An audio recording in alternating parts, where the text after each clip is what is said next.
भगवान के प्राकट्य का शुभ समय पर प्रकृति का हर्ष। भगवान श्री कृष्ण के आविर्भाव के समय का बड़ा ही सुंदर वर्णन दिव्य रस सागर हृदय श्री सुखदेव जी ने किया है। अर्थ सर्वगुणोपेता काल परम शोभ, काल समस्त शुभ गुणों से युक्त हो परम शोभन हो गया। जैसे हमारे यहाँ कोई विशेष मेहमान आ रहे हो तो हम हमारी बुराइयां छिपाकर समस्त शुभ गुणों से युक्त हो परम शोभन हो जाते हैं। यह काल नित्य ही जगत के सृजन संहार में लगा रहता है, बनाता है फिर बिगाड़ देता है। आज जब काल को पता चला कि परिपूर्णतम भगवान मेरी सीमा में प्रकट हो रहे हैं, तब उसके आनंद की सीमा न रही, तो वह समस्त शुभ गुण लेकर परम शोभन हो गया। उसने बसंत ऋतु का मलय समीर, कोकिल कूंजन, भ्रमर का गुंजन, आम्र के नवीन मोर का उदय, अशोक और चंपा का मुक्त हास्य लिया, वर्षा का कदम्बानिल लिया, शरद की स्वच्छता और प्रसन्नता ली, हेमंत की मालती ली, शिशिर के कुंद कुसुम दिवस की कमलनी, रात्रि की कुमुदनी, प्रातः काल की देव पूजा ली, मध्याह्न की भोजन प्रकृति तथा पवित्र प्रभु सेवा का आजीविका का कार्य, सायाह्न का देव पूजन तथा सात्विक आनंदोत्सव, निशा का शांत भाव, रात्रि शेष का उत्साहपूर्ण जागरण, सतयुग की तपस्या, त्रेता का यज्ञ, द्वापर की परिचर्या और कलयुग का श्री हरिराम कीर्तन इत्यादि ले खड़ा हो गया प्रभु के सत्कार के लिए। यर्धैवाजन जन्मक्षम शांत क्षम ग्रह तारकम। उस समय चंद्रमा रोहिणी नक्षत्र में थे और आकाश के सभी नक्षत्र ग्रह तारे शांत और सौम्य हो रहे थे। सूर्य आदि नवग्रह, अश्विनी आदि 27 नक्षत्र, जन संपन्न आदि तारागण, उग्र शांत वक्र ऊंच नीच आदि विभिन्न भावों को काल के सृजन संहार कार्य में सहायता किया करते हैं। कर्म कला अनुसार काल जब जिसको जैसा कुछ सुख दुख भुगताना चाहता है, तो ये भी तब उसके लिए वैसे ही उग्र शांत वक्र आदि होकर काल का साथ दिया करते हैं। आज परिपूर्णतम भगवान श्याम सुंदर के शुभागमन के समय ये सभी अपनी उग्रता वक्रता का परित्याग करके शांत हो रहे हैं और कोई वक्र गति से, कोई अतिचार गति से, कोई महातिचार गति से अपने अपने उच्च स्थानों में स्थित होकर भगवान का अभिवादन करने में सानंद संलग्न है। उस समय रोहिणी नक्षत्र था। भगवान ने उसको अपने जन्म नक्षत्र के रूप में स्वीकार करके महान और धन्य कर दिया। श्री सुखदेव जी ने रोहिणी नक्षत्र का नाम न लेकर के अजन जन्मक्षम गुप्तार्थ पद के द्वारा रोहिणी नक्षत्र का नाम संकेत किया है। शास्त्र में कहा गया है अपने स्वजनों का जन्म नक्षत्र प्रकट नहीं करना चाहिए। अतः श्री सुखदेव जी ने अजन जन्मक्षम कहा है। इसका अर्थ जिनका साधारण जीवों की भांति कर्मफल जनित जन्म नहीं होता उसको अजन कहते हैं। उन भगवान के नाभि कमल से जिनका जन्म होता है वे ब्रह्मा अजन जन्मा कहलाते हैं। वे ब्रह्मा जिस नक्षत्र के अधिष्ठाता हैं उसका नाम होता है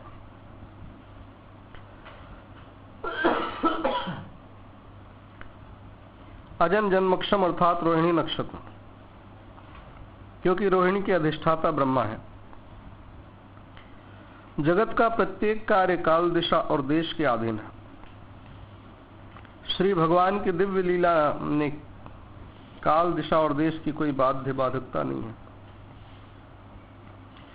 वे स्वयं ही काल, दिशा और देश के नियंता हैं। तथापि वे जब धराधाम में अवतीर्ण होते हैं तब काल, दिशा और देश पर कृपा करके उनके साथ अपना पवित्र संबंध जोड़ के उन्हें धन्य और कृतार्थ करते हैं। अतः काल की भांति दिशा और देश भी समस्त सद्गुणों से सुशोभित हो रहे हैं। दिशा प्रसेदु गगनम निर्मलोडु गणोदयम, दसों दिशाएं प्रसन्न हो गई, आकाश में तारे जगमगाने लगे, किसी भी दिशा में कहीं भी मलिनता नहीं रहेगी,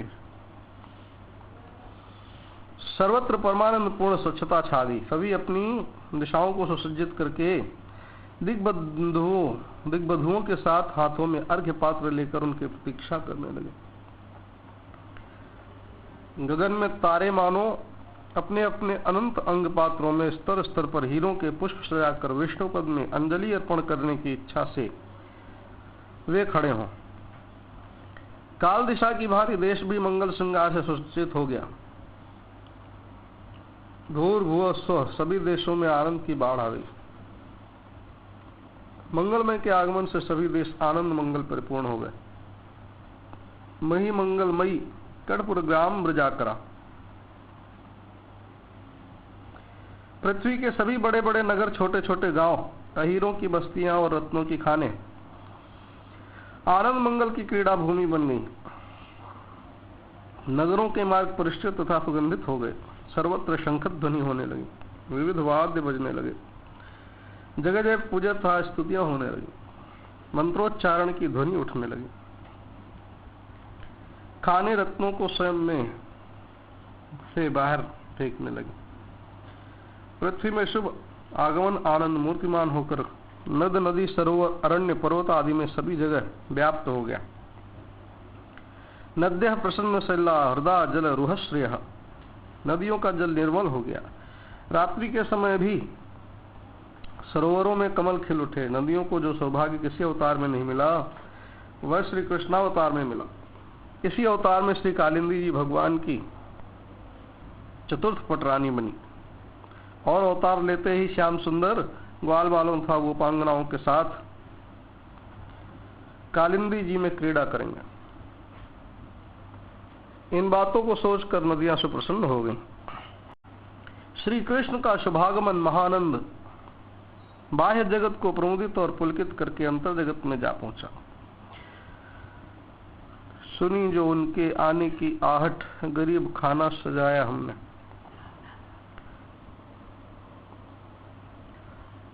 सुनी जो उनके आने की आहट, गरीब खाना सजाया हमने। कदम मुबारक हमारे दर पे, नसीब अपना जगाया हमने। मनास्यासन प्रसन्नानि साधुनाम सुरद्रुहाम, अशुद्रोही साधुओं का चित्त सहसा प्रसन्नता से भर गया। भाद्र पद मास की अंधियारी अष्टमी तिथि थी। 12 बजे रात्रि के सत्य हृदय में रहने वाले जनार्दन भगवान विष्णु जैसे ही देवकी के गर्भ से प्रकट हुए, वैसे ही पूर्व दिशा में 16 कला से परिपूर्ण चंद्रोदय हो गया। महान भावों की विलक्षण मान्यता ये 2 कृष्ण हैं। गौड़ी संप्रदाय के महानुभाव मानते हैं कि जिस समय कारागार में श्री वसुदेव देवकी के सम्मुख चतुर्भुज रूप में भगवान विष्णु वसुदेव कृष्ण प्रकट हुए, उसी समय नंद बाबा के घर पर भी यशोदानंदन श्री कृष्ण प्रकट हुए। ये बात हमें भी सत्य महसूस होती है। यह ग्रंथ पढ़ने के बाद सबको सत्य अनुभूत होगी। श्री भगवान जिस समय कंस के कारागार में वसुदेव आत्मज रूप में प्रकट हुए, ठीक उस समय गोकुल में नंद आत्मज के रूप में भी प्रकट हुए थे तथा उसी के थोड़ी देर बाद योग माया कन्या के रूप में प्रकट हुई। श्री कृष्ण माया यमज संतान है। श्री हरिवंश पुराण में आया है, गर्भ काले तो संपूर्ण अष्टमसी ते स्त्रियों देवकी च यशोदा च सुषुवाते समम तदा, अर्थात गर्भकाल पूरा होने से पहले ही 8वें महीने में देवकी और यशोदा दोनों ने एक ही साथ प्रसव किया था। कोई कहे कि देवकी को विष्णु, यशोदा को माया प्रकट हुई, पर यह कहना यथार्थ सत्य नहीं है, क्योंकि श्रीमद् भागवत में स्पष्ट उल्लेख है कि श्री भगवान से प्रेरित वसुदेव जी ने पुत्र को गोद लेकर के कारागार से बाहर निकलने की इच्छा की। उस समय योग माया प्रकट हुई।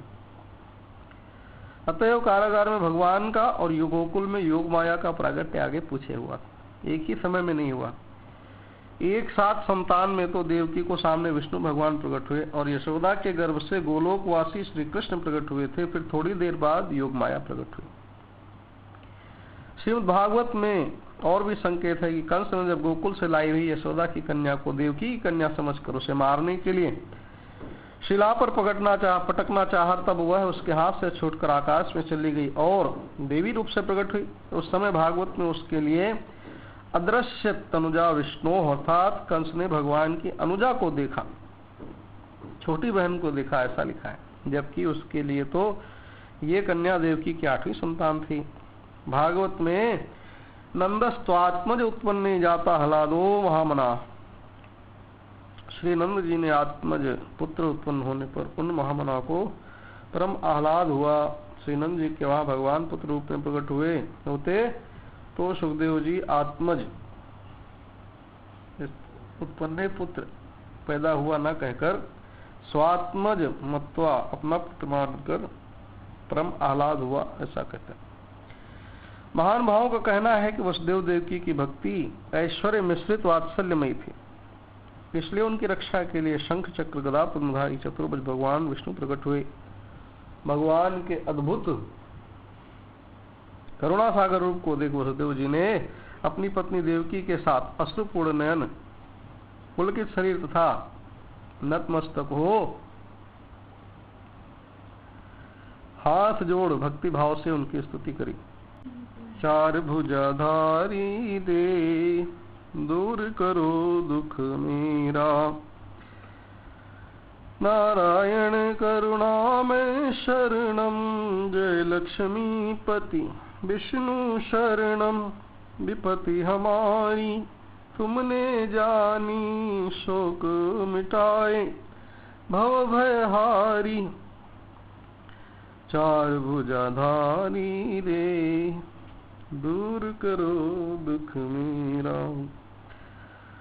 प्रभु पिता परमेश्वर शरणम, जय लक्ष्मी नारायण शरणम। 6 बालक की घात कराई, कंस कुमति है अत्याचारी, दीन बंधु जगदीश्वर शरणम, जय लक्ष्मी नारायण शरणम। प्रभु जी अपना रूप दे छिपाओ, बाल रूप ले सुख बरसाओ, चक्रधारी परमेश्वर शरणम, जय लक्ष्मी पति विष्णु शरणम, नारायण करुणा में शरणम। भगवान विष्णु बोले कि हे वसुदेव देवकी, मैं तपस्या के फल से ही इस समय तुम्हारा पुत्र हुआ हूँ। तुम इच्छा अनुसार वर मांगो, तुम्हारा कल्याण होगा। पूर्व काल में तुम तपस्वी जनों में श्रेष्ठ प्रजापति कश्यप थे और ये सुतपा माता अदिति तुम्हारे साथ थी। तुम दोनों ने तब तपस्या द्वारा मेरी आराधना की थी। वहां मुझे देखकर मेरे समान पुत्र होने का वर मांगा और मैंने भी तुम्हें यह वर दिया। मेरे समान तो कोई त्रिभुवन में है ही नहीं, इसलिए मैं स्वयं ही तुम्हारे पुत्र भाव को प्राप्त हुआ। आप स्वयं कश्यप जी हैं और तपस्या के प्रभाव से इस समय मेरे पिता वसुदेव जी बने हैं और ये उत्तम तपस्या वाली पतिव्रता देव माता अदिति ही हैं। इस समय अपने अंश से मेरी माता देवकी के रूप में प्रकट हुई हैं। एक बार में आपका पुत्र वामन बना था, अब की बार पुनः पुत्र बना। हे महामते, आप पुत्र भाव से या फिर ब्रह्म भाव से जब मुझे पा गए हो तो अब निश्चय ही जीवन मुक्त हो जाओगे। मुझे कंस का भय नहीं, परंतु आपको यदि कंस का भय हो तो मुझे लेकर शीघ्र ही ब्रज गोकुल चलो। वहां यशोदा के घर में मुझे रखकर वहां उत्पन्न हुई माया को ले आइए तथा यहाँ अपने पास उसे रख लो। ऐसा कहकर श्री हरि वहां तुरंत शिशु रूप हो गए। वसुदेव देवकी में ये भाव था कि हे प्रभु, आप हमारे पुत्र बन संकट हरो। अतः उनको निर्भय करके चतुर्भुज विष्णु जगत रक्षक का रूप दिखाया। ब्रज में श्री नंद यशोदा जी में संकट रक्षा की कोई भावना नहीं थी, अतः उनकी वात्सल्य भक्ति ऐश्वर्य ग्रंथ शून्य होने से उनको ऐश्वर्य में स्वरूप दिखाने की आवश्यकता ही नहीं थी। और रात्रि को पुत्र बदली होने वाले थे, इसलिए माया द्वारा सब नींद में रहे। दरअसल रात्रि को ब्रज में सब जाग रहे थे, क्योंकि यशोदा ठकुरानी को पुत्र होने वाला था। नंद राय भी अति आनंद में थे, परंतु गुरु सांडिल्य में ज्ञान दृष्टि से जान लिया कि रात्रि में पुत्र पुत्री बदलने वाले हैं। अतः सांडिल्य ऋषि ने कहा, बाबा आपको बालक के शुभ समाचार प्रातः काल मिलने वाले हैं, अतः अभी आप सो जाइए। आप जागेंगे तो सारा ब्रज जागेगा। गुरु आज्ञा होते नंदराय ने शयन किया।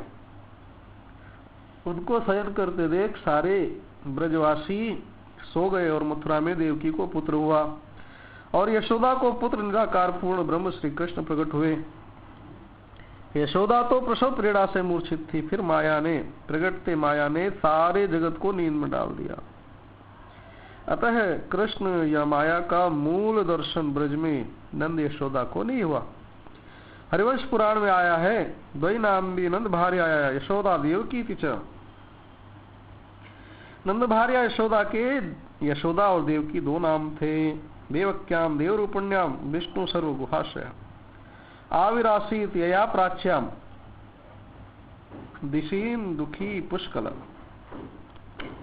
यहाँ देवकी शब्द देहरी दीपक न्याय से श्री देवकी जी और यशोदा जी दोनों का वाचक है, क्योंकि यशोदा जी का भी दूसरा नाम देवकी था। इन बातों से कहा जा सकता है कि सांकेतिक भाषा में श्री सुखदेव जी ने दोनों जगह एक साथ भगवान के प्राकट्य की बात कही है। यशोदानंद पत्नीम च जातम परम बुद्ध्यत